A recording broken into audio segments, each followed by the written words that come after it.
আসসালামু আলাইকুম রহমতুল্লাহ।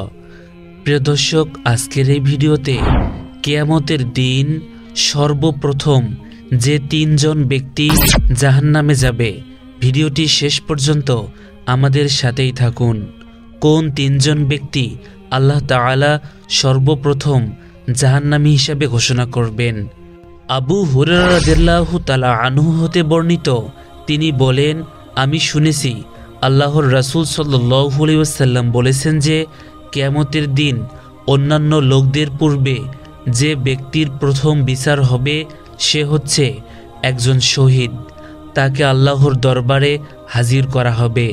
আল্লাহ তাআলা তাকে তার দেওয়া নিয়ামতের কথা স্মরণ করিয়ে দেবেন, সুতরাং সে তা স্মরণ করবে।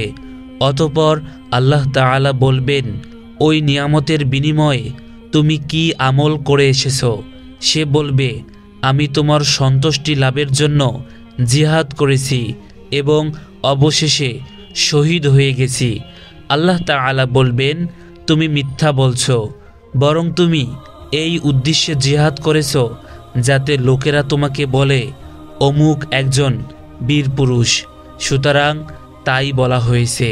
অতঃপর ফেরেশতাদেরকে আদেশ করা হবে এবং তাকে উবুর করে টেনে নিয়ে গিয়ে জাহান্নামে নিক্ষেপ করা হবে। দ্বিতীয় হচ্ছে এমন ব্যক্তি যে ইলম শিক্ষা করেছে, অপরকে শিক্ষা দিয়েছে এবং কোরআন পাঠ করেছে, তাকে আল্লাহর দরবারে উপস্থিত করা হবে। আল্লাহ তাআলা তাকে পৃথিবীতে প্রদত্ত তার সকল নিয়ামতের কথা স্মরণ করিয়ে দেবেন। সেও সব কিছু স্মরণ করবে।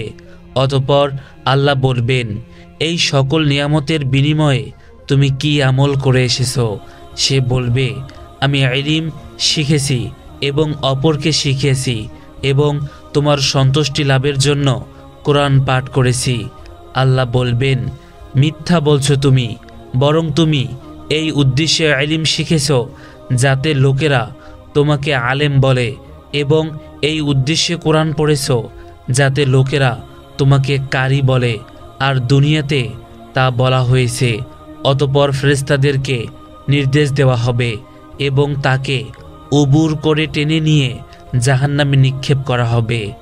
তৃতীয় হচ্ছে সেই ব্যক্তি যার রুজিকে আল্লাহ তাআলা প্রশস্ত করেছিলেন এবং সকল প্রকার ধন দৌলত যাকে প্রদান করেছিলেন তাকে আল্লাহর দরবারে হাজির করা হবে।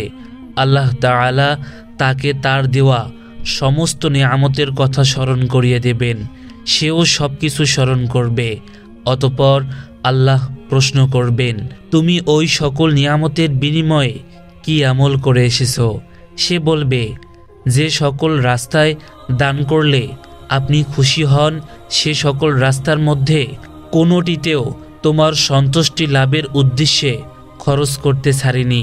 তখন আল্লাহ বলবেন, মিথ্যা বলছো তুমি, বরং তুমি এজন্যই দান করেছিলে যাতে লোকেরা তোমাকে দানবীর বলে, আর তা বলা হয়েছে। অতঃপর ফেরেশতাদেরকে হুকুম করা হবে এবং তাকে উবুর করে টেনে নিয়ে জাহান্নামে নিক্ষেপ করা হবে।